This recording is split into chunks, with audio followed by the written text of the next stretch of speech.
Welkom terug by ons derde episode van ons nuwe reeks Geroep.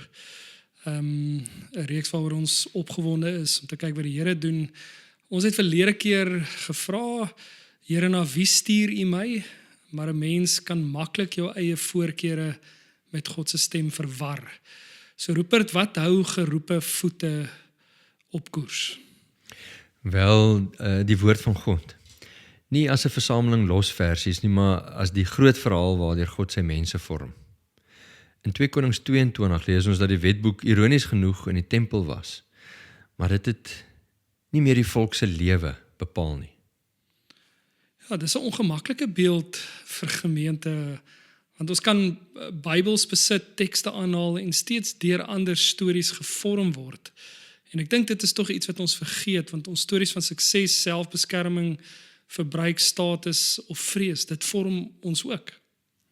Ja, en as Josua dit besef, dan skeer hy sy klere omdat hy besef hoe groot die afstand is tussen God se bedoeling en die volk se werklikheid. Wat vir ons kom sê, wanneer 'n mens werklik die skrif lees, dit 'n mens soms oproep tot bekering voordat dit ons nog bring by troos. Ja, en hy lees die boek voor die hele volk. Die woord vorm nie net 'n individu se private spiritualiteit nie, maar dit roep 'n gemeenskap om saam anders te leef. Dis reg. En daarom lees ons die Bybel met Christus in gedagte, lees ons dit saam met mekaar en lees ons dit in gehoorsaamheid. Ons vra, wat wys hierdie teks vir ons van God? Watter vals oortuigings ontbloot dit? Watter soort mense wil die Gees deur hierdie woord van ons maak? En watter konkrete tree vra dit nou?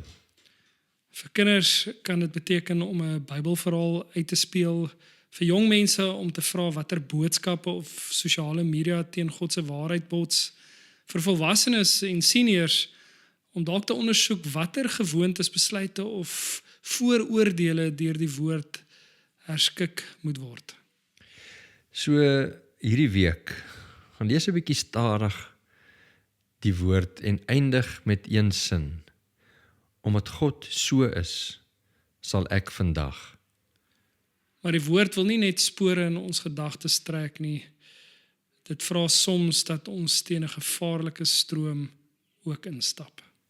So volgende keer ontmoet ons die vroedvroue van Eksodus 1 en dan praat ons oor dapper tree, wanneer geloof oorgaan in dapper gehoorsaamheid.